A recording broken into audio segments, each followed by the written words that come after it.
I was born baby girl Beitner. I don't have a name on my original birth certificate. It was reissued 3 years later because my mother couldn't decide what to name me. What was on your birth certificate? Baby girl. Baby and girl. Beitner was my original last name. The neighbors came over and they called said, you "Don't mean go baby." over there. The Beitners have a mean baby." I've been listening to your voice. You loved making jokes when you were a kid. Oh, because I pretended I lost my earrings. Yeah, I was like, wait, I'm trying to think which diabolical mean baby thing I did. I knew the earring I lost was in my house, and I went into school and told everybody it was missing, and my mom would be upset with me. And I did it twice. How old were you? I was 5. It was kindergarten. My mother found out, and I didn't lie about the earrings ever again.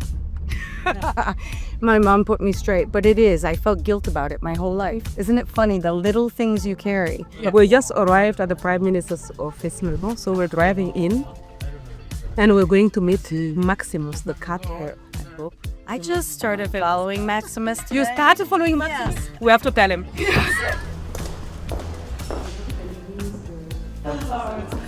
Welcome. He's in the window. It's his favorite spot out. I'm a fan. I will leave him right there. Oh no, you can approve. Of course you can. Je looks totally unbothered. I want to eat him. Don't bother. It doesn't mind. It doesn't mind. He really doesn't, truly. Leo really does. Oh, he did mind. Did you see?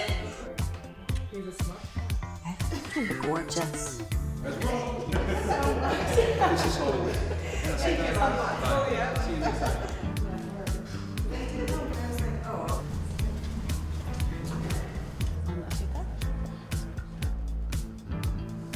Thank you.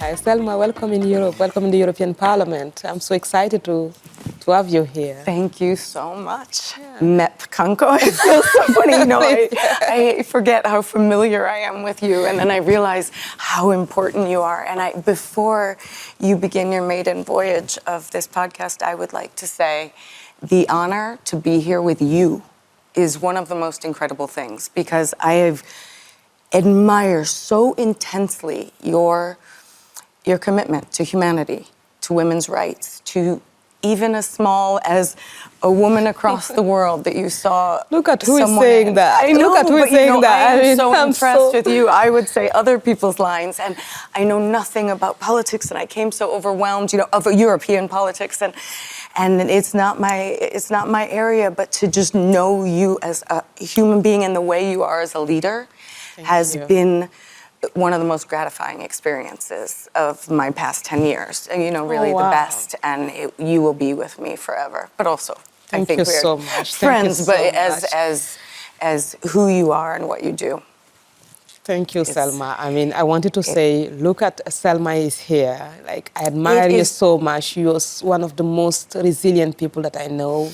And you have such an amazing life path. And that's why I would like people to see what I see and to share with them what I've been learning from you. Thank you. So we're going to have the conversation today, Selma. You are a great actress. You are an author. You are a photographer. And you are a designer. You design eyeglasses as well. Yes. You are a single mother. And you were shining in movies like Legally Blonde that we all saw. Yes, exactly. in Cruel Intentions, in People vs. O.J. Simpson. You did so many things. I was so fortunate to finish college and start in a career where I played someone that was new at something, because I'm very good at being a beginner, I realize. So, what do you mean with being a beginner? I'm very good at, because I feel, there's parts of life, we go through it, and then maybe we fail. Or like the end of college, I thought I'd go off to graduate school, but I didn't. But instead, I went on, to New York and went and became an actress and, wanted to be a photographer. And there's so many things, but I kept finding people that would inspire me and pick up my path.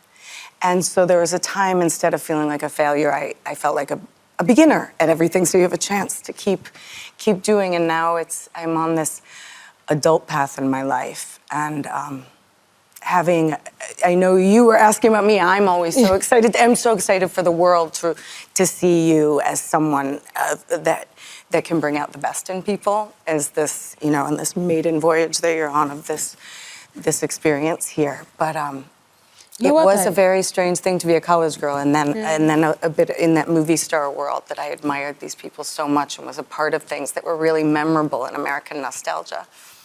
It requires also, so you were quite young when you started. It requires a lot of responsibility to actually manage yourself at that Yes. stage. And this is what you have been writing a lot also about in this book that I would like to show. And you seem to me, we've been talking the past couple of days, and we also met with other inspiring women, and you connected, you shared stories with each other. And, you have been doing some introspection and exploring ways to always become a better person. And it sounded to me like you are so strict with yourself. So how is Yes, I had a critical mother. I think it comes from that. And how is your relation with yourself now? Are you trying to be kinder? I am trying to be kinder. I go through periods like anything where you something yourself, triggers that little shame in ourselves, But that is something that I'm not married to anymore. Shame, and I know that shame and guilt are nothing you can ever move through, or else you'll just be stuck there, and that's no good to yourself or anybody or your child.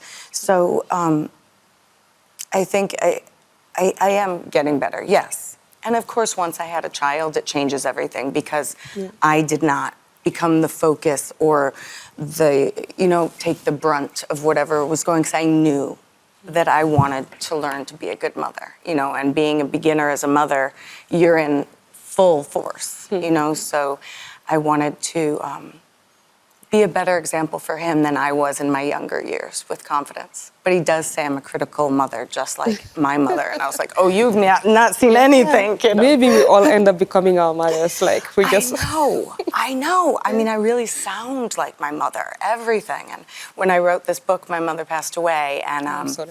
Thank you. But thank you. Yes, it was hard in COVID to not see, not to be with the woman that that brought you into this world, that you so loyal and love. And I never thought, I would never be able to bury my mother or any of that. And life brings some really heartbreaking, simple things for everybody.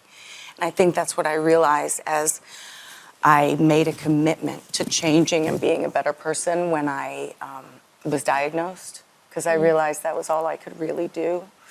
And yeah, it's very strange how life works. But with you, it has always been about, you are looking, you speak in your book about your childhood, and you are looking even for a name that can fit you.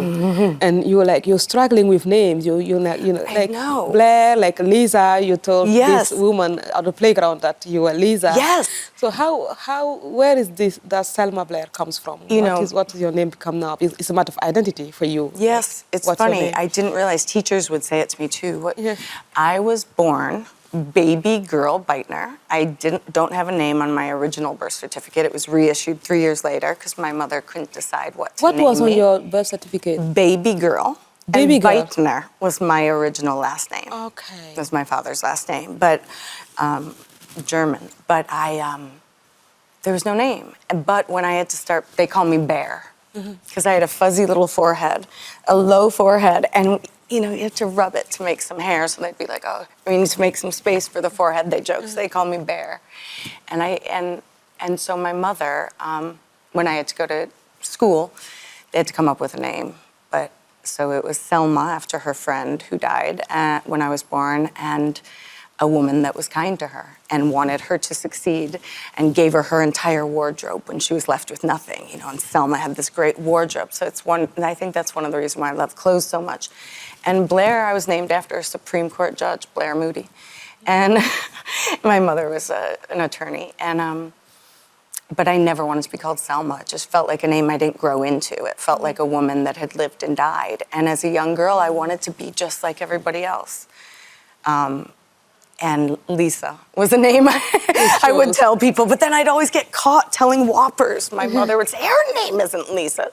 So, and then I changed it to Selma Blair. I dropped that, kind of clunky last name as I ventured out on my own, becoming an actress, and had estrangement with my father, all these things, and picked a new middle name too, Selma James Blair. And I like James the most, and no one even knows that's my name. So I'll write that in the next book. Live the life of How James. old were you when you finally got a name? Well, no, I was probably 4 when I had it when I had a new birth certificate made with a name, and then now I have a new one that's legally Selma James Blair. But that happened, before I was even an actress. But when I read your chapters of your book and I listened to some of them, it's your own voice on the audiobook. Yes. And it sounds like this was a big deal for you, that really struggled with the fact, like, I want to be defined, I want to have a name. And then all the rest is about identity, and it's about Yes. a reconciliation with who you are, and also finding yourself. And you were aware of something going on that you couldn't define either. So Yes. how deep is that in your life? I think it was the through line of my life was searching. I mean, the title of the book is Mean Baby, and this isn't all about the book. This is just, obviously, this was an anchoring point of letting go of Mean Baby in a way. But I became so fond of Mean Baby because it's such a paradox, if that's the right word. But it was because I didn't have a name, and the neighbors came over and they called said, you "Don't Mean go Baby. over there. The Beitners have a mean baby," And I was always kind of sick and Why did they call you Mean hospitalized. Baby? I don't know. I guess I hadn't You developed. don't know, you were a baby, I hadn't of course. developed a charm yet. Yeah, I yeah. imagine. Yes. Yeah. I think it's just funny that a baby could be like, but I did have a glower. There's not many pictures because I was raised in the 70s, so I've made up for it now. I get in front of a camera whenever I can, say, I exist. Selma Blair, yes. beautiful name. Thank you, I do love Look, it. we're speaking about women Yes. empowerment, and one of the things that can really lead to true leadership is accepting vulnerability, Yes. embracing it. So for you, what is something that people are assuming about you that is completely wrong? What are people assuming? I don't know. I have no idea. That's one thing I learned, that I have no idea what people assume anymore. And I do feel, I have no idea what people think, truly. And there's so much noise out there for all of us. Yeah. And you're quite famous. And you realize, okay, if I paid attention to that, I only care about what the few people. But I am I was a people pleaser my whole life. I did, and I was searching, and I wanted love and attention, and I had a mother that adored me more than life itself. But she was not a very maternal, nurturing type. She was really career-oriented, and I wanted to be so capable in life. And then it's so funny. The one thing I do, my mother always said, "No, you'll write a book. I'll be an editor. You'll write more books. You'll be a writer." And I thought, oh, that's something I can do. When I finally write the book and I go to record it, and I just dawned on me right then, it's like, my mother's dead. I could barely speak. I was still recovering from some dystomia that I used to have more frequently, that now I just can trigger it. It kind of comes on by accident. And I realized my mother's gone. I had gone through something so traumatic the day before. And It's about having your diagnosis. Was it at no, that time the or not yet? diagnosis, No, was the later. diagnosis has already happened, and I was fine with it. No, it's so funny, the things that make me fall apart, and I'll feel shame. Like I said, I could never listen to the audiobook because it's just because you like were a little emotional. too raw and emotional, and you think, oh God, do I not come off as capable? But you have to forgive yourself and say that's where I was on that day, and that's what this book meant to me. But that's how the book is written. It's Yes. actually, when I read it, you're writing your book with your heart. Yes, actually. it's a very emotional, Exactly. simple memoir. And so when you speak about your book and when you record the words that you have written, it's normal that the emotion you felt when writing Yes. will also show in what you're saying. But Well, I'm so you feel glad very uncomfortable about I it. didn't Yeah. know Like, being vulnerable was okay. Instead, I would just You learn to be learn. But vulnerable. it was when I came out with the diagnosis, and it was actually on social media, and it came out with it naturally. I wasn't planning on telling people, but I was really exhibiting symptoms. Just so that people know with us. Yes. You as a child, you fought for Oh, your yes. name, you fought for your identity, Thank and you you. knew also at age 7, you told me, you knew that there was something Yes. wrong, but nobody, just like with your name, nobody put like an identification of what Yes. you Oh, knew that is so- was wrong. Gosh, you're so thoughtful. This simple, but it is true. And I then mean, you I found realize out. now I really have, in my youngers, really struggle with who's Blair? What am I doing and why? And I would look at people. Yes, you asked me this earlier, and I got off track, but people, No, I you was didn't. searching It's linked for. to. It's Thank linked. you. It's linked. Thanks. It all linked. comes around. Yeah, It all because comes around. you were. It's an But- identity also. You Yes. wanted to know what was wrong and why you didn't feel well, why you were always tired. I was and always nobody tired. Told you what was I going always on. had bladder issues, which is very shameful as a little girl. You know, to have something that could be so, which I find out later is very typical. No one's MS is the same, but it is a very typical issue to have the things that were happening to me, and you know. And I was searching. I was at pain centers. I had the access to very good care. And there was a point when I finally, and I would either cry or laugh uncontrollably and inappropriately. And I think that's where I developed some of my goofiness when I don't know what to do in a moment. I would, so thank God I went into Hollywood. But get me What back did on they track. tell you instead of yes, thank diagnosing you. what It was was wrong? a really shocking You asked thing. them and they didn't tell you what was wrong. No, there was. I did had they tell you? fevers. I lost my vision. No, it turned out, they said, I think she's just clinically depressed. And I said, but the pain, So like they the thought you were pain. depressed. And so then I was treated with very strong, tricyclic antidepressants from a very young age. And I would go and say, no, this isn't helping. And I can't sleep, and the kidney, there's so many issues, and no one would give me an MRI. It was CAT scans and things, and I knew nothing. It never occurred to me that I had a neurological degenerative disorder occurring that young, and juvenile MS is very slow growing typically, I think, so it can be missed. So I'm not trying to, but I was really caught in a space, and I would just look to other people like, how do you do it? Do you wake up and does your neck hurt? And just feel energy. And I would just say this to kids, even my siblings or kids in school, like, how do you get through the day? Like, how do you eat without throwing up? And then that wasn't eating disorders or things. It's just there's muscles that were like kind of offline or something. And so I really did struggle. I really felt like I was always trying to catch up and figured out how people could do it. And so I felt very ashamed that I felt, I couldn't hack it in this world. So I was very afraid to grow up, and I thought, God, if I already feel this much pain and this much fatigue, and I'm 7 years old and I stopped seeing for a month and all this pain, but then my vision comes back, well, I guess I must be crazy because I knew nothing. And so I was a beginner. And so to get a diagnosis finally after so many years searching, because after I had my son. How many years later, when you became a mother? It took so many years after I became a mother, because as a woman, so many things can be blamed on menstruation, hormonal, you have postpartum depression. As soon as I gave birth, I said, I can't move. Like, I can't move my legs. The pain is incredible. And I couldn't stay awake. It was it was brutal. I begged people, I begged the doctor, there's something wrong. And they said, no, this is postpartum depression. And your ligaments change, and so it's just stiffness. And I thought, oh my gosh, I really can't hack it. Like, I am as helpless and hopeless. You felt like you were weak. I felt like I was weak, and I think I did get into a habit of apologizing. Yeah. And then you get a diagnosis, and then I got a diagnosis years. To face it. 2011, my son was born. I searched all those years. I asked every mother. And then in 2018, when I finally had to go back to work because I was unable for a long time and keeping it very secret, you decided to be honest I was about in it. too much pain to get on a plane. And no, I found out. I went to a doctor. I said, no, we have to, I can't get on the plane. I must work. The pain is incredible. And so we started on that journey that day, and I put out a message on social media, someone need help me. I must have pinched a nerve because I can't move my leg, and the pain is so intense, and it's been going on. And so it just was by hook or by crook. It was an old friend, Elizabeth Berkeley, that saw my post and said, oh, you have to go to my brother.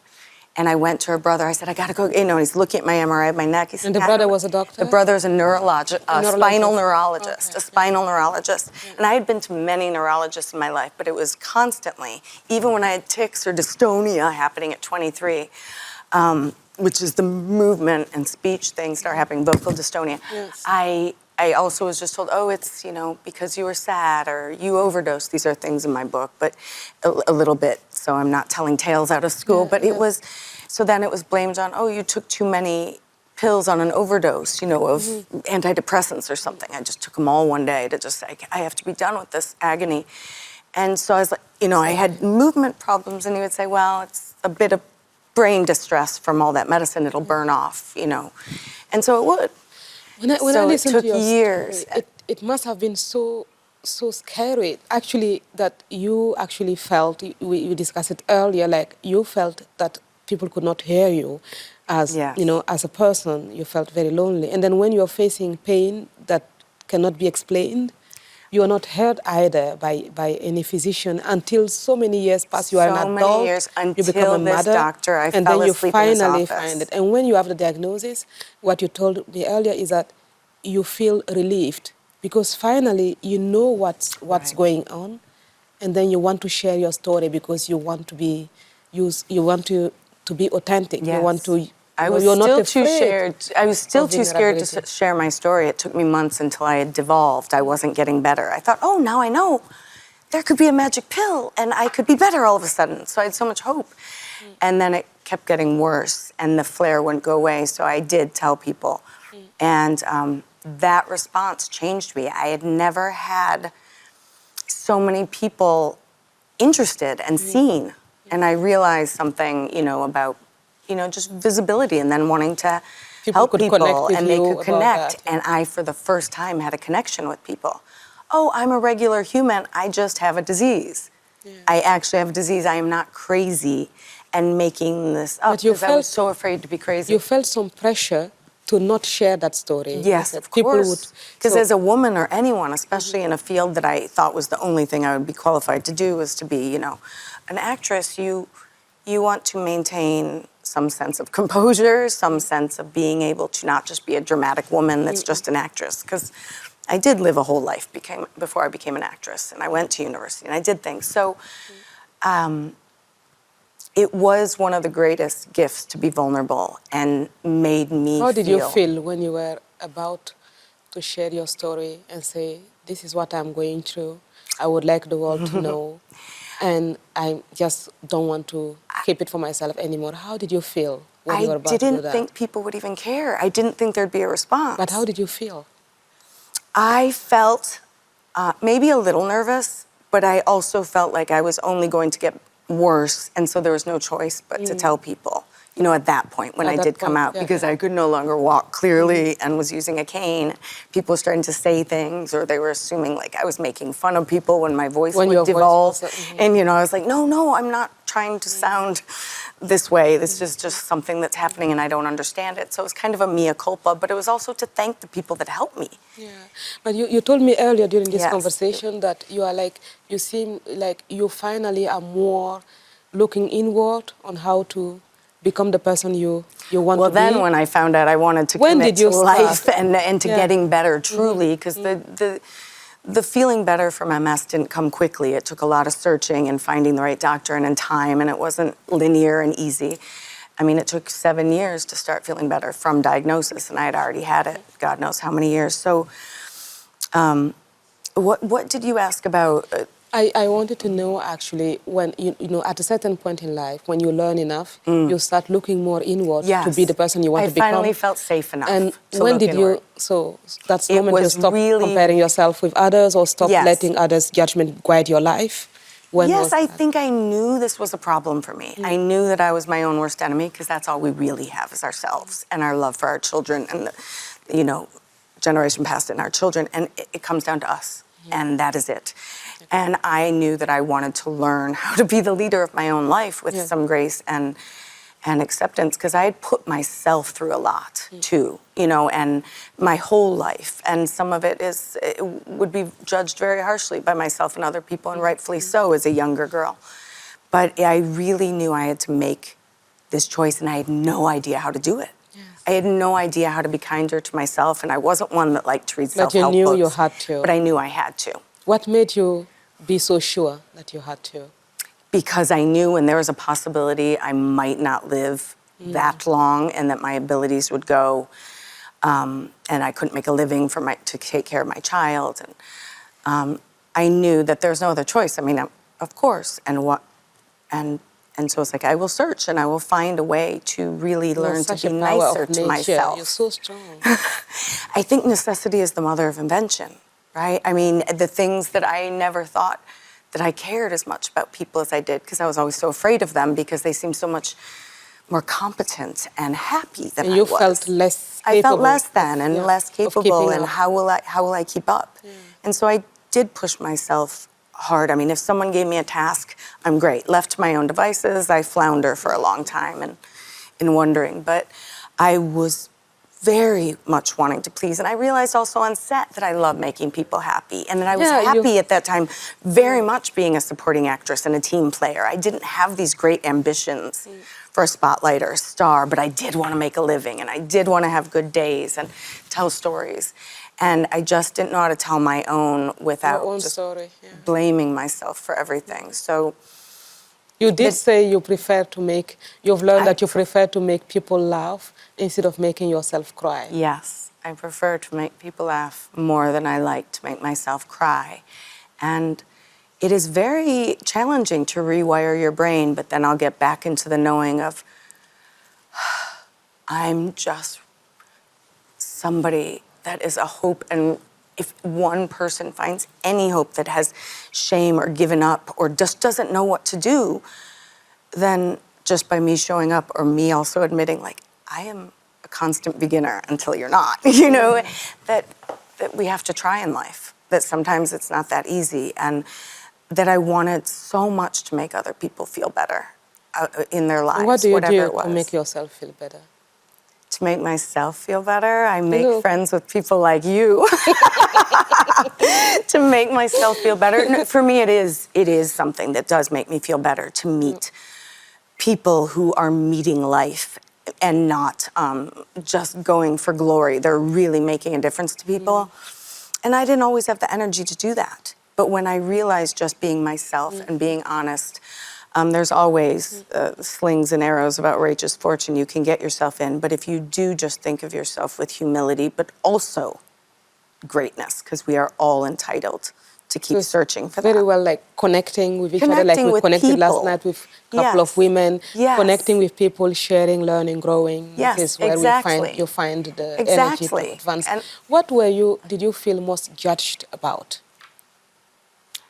I felt... Because women face, you know, when you want to lead your life or you want to lead in business or you want to lead like in entertainment or wherever you are, you will face judgment, and this judgment becomes a sound, an inner sound, and that can become the language you use to talk to yourself. And then it keeps you from reaching your goals. It's funny. What did you feel most judged about? I felt most judged by myself. There was no one that really mattered. I had such a critical mother that it was almost a love language, though. If someone were to criticize me or judge me, it almost meant they cared because they were considering me. You know, just thinking. And I know a lot of people do feel that way. Whenever I feel judged or feel not enough, I think when I was a new mother, and because I was so sick, I felt very judged by other young mothers, or like, you know, and I was a single mother because I didn't have a lot of energy, and I also didn't know that I had something called pseudobulbar affect that was part of it that makes you sometimes inappropriate with crying or laughter or rage, you know, anger. And it was a neurological component. It is not depression. It was a neurological distress from having, you know, so much inflammation or damage in the brain. And that was something that I wished I could be like someone who was like my mother, who didn't never let anyone see her sweat. I admire her no matter how critical she was. So criticism to me and being judged, I didn't feel it as an actress. That was something that being harder on myself than anyone else. I never felt competitive in a way that hurt me. And I only wished the best for every single person that went out for roles or trying things. Because I do believe that in life. I do believe if we lift other people up and it's not to our detriment or family to us, then we are only helping ourselves because we are in this existence together. And if there is a way, I mean, that just had to be my saving grace, was the kindness of strangers thanking me for still trying. And I thought, well, of course, I might not have everything lined up in my life You and know how never to do it, give but I up. just keep trying. Yeah. I did when I was younger, and I did give up all the time. You know, I had a lot of suicide attempts But at as a least young girl. You didn't, and you I tried. didn't, and You I'm here, always and tried. I'm still trying. And now Yeah. I can say, just like I was hearing Eric Dane say to his children the other day, and he's someone I came into this business with, and recently he died of ALS, and he said to his girls, I might not have been perfect, but I tried. I stumbled, but I tried, and we had a hell of a time, didn't we? You know, something along those lines. And I thought, The way can you do that. it came out of your story. We have been talking on Yes. social media for a while now, and I see you just, showing like you want to connect with people, you want to do something for people, and you want to, I see you with your dog, your Yes. service dog on social media, and what you want to do is to mean something for patients. Yes. You have turned your story into an empowering way, like to support patients so that their voice are Yes. heard, but also women so that their voice is heard. It's and something I to so go back to authentically work understand. as an actress as well. And something that I didn't really know if I'd go back to acting, but I did know that I And now loved you're the about to go back. community. Yes, You're about I to go am. back to acting. And Are you excited? I am, but I have the advocate. I am so excited, but it also seeing how hard it was to be a patient or to not be diagnosed, and then to realize I knew nothing about MS, and I knew a lot about chronic conditions, Googling it as a sick person. So I did. I became, a global ambassador for the American Brain Foundation and national chair of brain health and American Brain Foundation.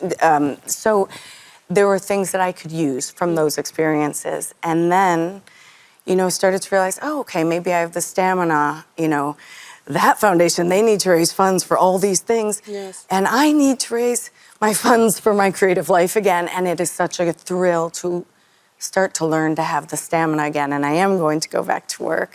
And I am supposed to be doing a movie in the spring.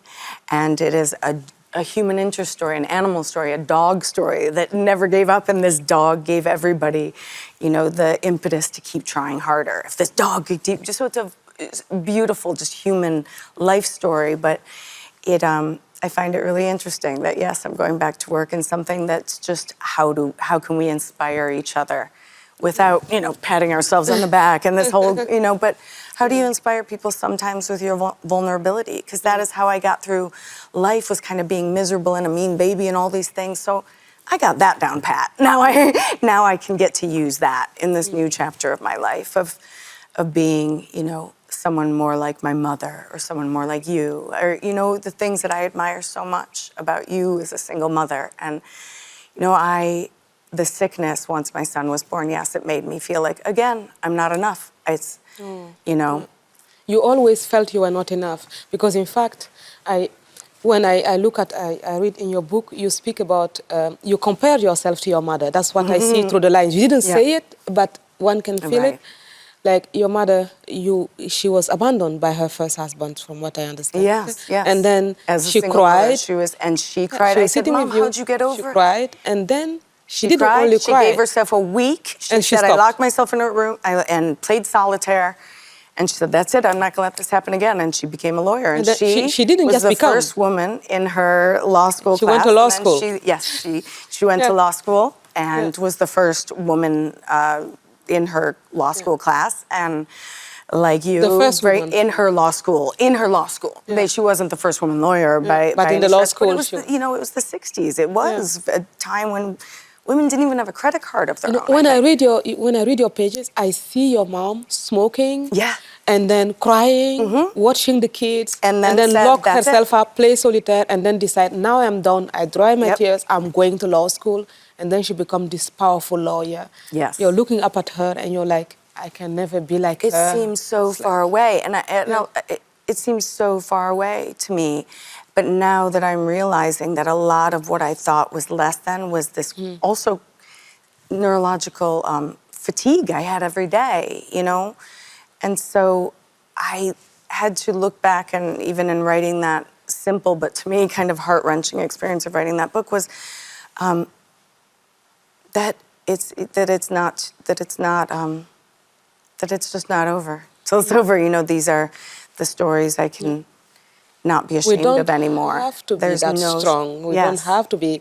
I mean, it's admirable. It's really You great are that strong. It's easy for you to say we don't have to be that strong. Totally not strong, you know. I'm not strong look at the doors all. are breaking down, and then you're just keep going, and it's for your community, the people around you, and you've always considered everyone. I watch you, but it's funny now, you know, because I say to you, how do you learn? How did you ever?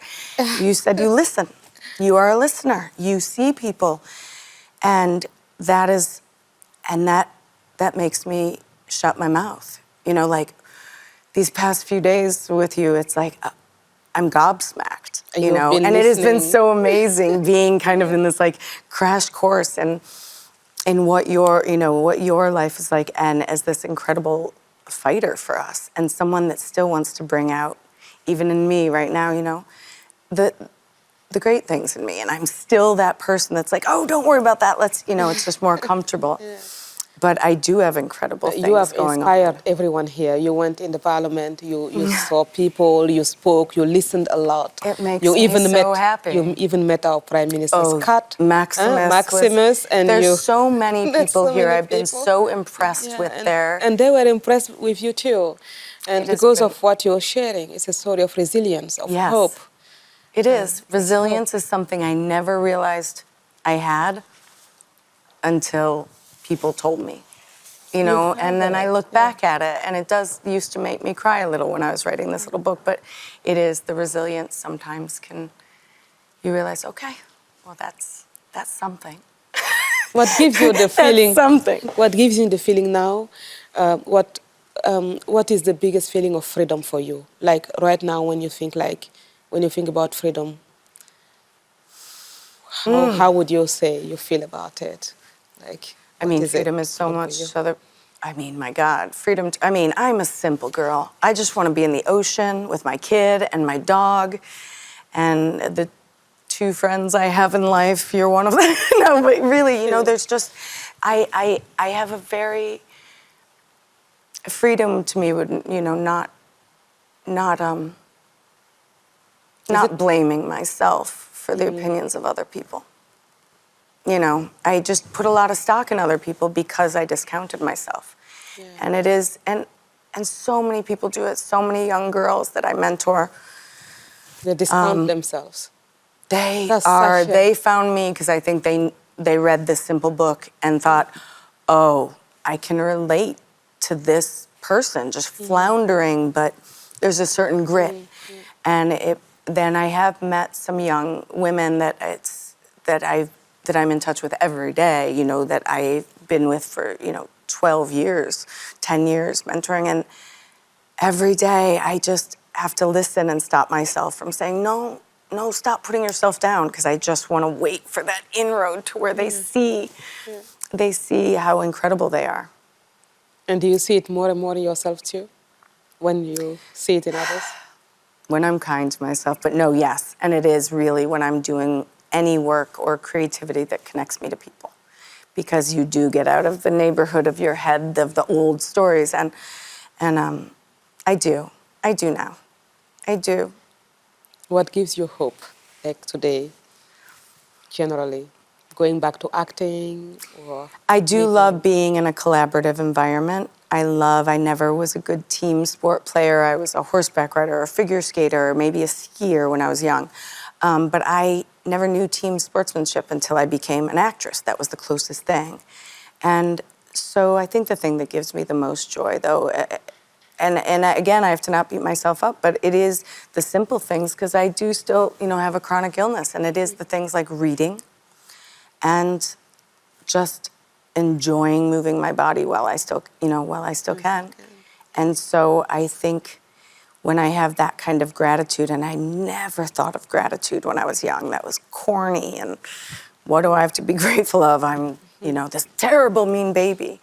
And some gratitude, but not ridiculous gratitude, really in balance, but I have gratitude. I know I do feel taken care of by this universe now that I've opened myself up to seeing other people. You know, I'm wondering, though, when I look at your experience today and what you have been sharing with me and with other women the past couple of days, I'm wondering, like, you played in of course, I'm going to take one of the movies you played in as an example. You played in Legally Blonde. Yes. And we saw this story about women, Yes. about law school, about, all Right. this. Do you see things in reality that looks a bit like what was put on stage in Legally yes. Blonde? You want to say Yes. about that? Well, yeah. Are you the real life experience? How wild this was about the writer of Legally Blonde and all these things. I mean, one, the story of Legally Blonde. I had no idea again how relatable that would be to everyone. This, how much, certain women were judged so much and thought, oh, you can't be doing that. The character of Elle Woods and that this glamorous girl wasn't the plain Jane with the unmanicured nails like in my character. So that is the movie that that every girl, every mom, everyone watches that with their children to say, I don't know, it's just a great Technicolor American movie that. Keep going with the question. We got me off I track. watched it with my daughter. Oh, did you? That's like for the fourth time, and I told her, look, when you go to college, you have to study. That's the only way up. I'm Right. like, look at this. Oh, I wait, mean, wait. Okay, wait. So generational thing. The story. So when I did this, this is such a full circle moment. The woman that wrote Amanda Brown, the woman that wrote the book Legally Blonde, it was based on her true life, and she was this gorgeous California blonde, and she became a lawyer. And it was her real kind of inspired, really, by her true story. And we became friends. In fact, she gave me some ruby slippers from Wizard of Oz, kind of this. And I used to scream, I have ruby slippers. And then- Amanda Brown just and now gave so she's, many gifts. And she's so supporting she a now, bookstore. the most amazing thing about Amanda Brown, of course, Karen McCullough and other people wrote the script, Kiwi and Karen, but Amanda I became friends with. And now, her daughter, who I've known since she was born, when she was 15, Amanda helped her daughter and Amanda's husband, they helped their daughter at 15 open her own bookstore. And she did it on her own. She curated all the books. Transformation. And the power of knowledge and enjoyment and reading, it's something, it really is kind of my real passion. Just reading what other people are writing, because that gets me thinking about myself in a way that takes it away. But to know that Amanda Brown's child then is the one curating more books for people to have. And the mom of Elle Woods in Legally Blonde is the director of the next movie I'm doing. Oh, That's what- really? The one you're doing in the spring? Yes, the In one I'm April? doing in the spring. The director Well, of that so- movie is the one who played We're going to Elle look Woods' forward to see mother. that. This kind of sexy blonde Beverly Hills mother, this kind of funny, Mother's funny. really like that in Beverly Hills, or it was only in Legally Blonde? No, have you not seen Beverly Hills Housewife? I don't think you have the time. I don't think you have the time, but yes, it's kind of like that. Thank you so much for being here, Selma. I thought, it's so amazing to have a conversation with you because you're so real. It's so easy you. to connect to you and to find you where you are. Thank you so much. And you been need to find me very- where I am. I get a little off track, but no, I love everyone, this. like everyone. And I'm telling you, I'm not strong. I'm just letting myself be inspired by others, like now. And I hope other people will be inspired with this too. And what my key takeaway from our conversation is do not discount yourself. Be kinder to Yes. yourself. And our mothers had their own fight wherever they were, and we have our own to do Yes. too. And this is very inspirational. Thank you so much. And good thank luck you with also the movie for we're going being to watch. always a role model to me now. I mean, Me really, too. To me you got too. a lot Same. of pressure on you. Same. 'Cause I'm going to be a great woman. I got a lot of Same. big shoes to fill looking at you. Thank you.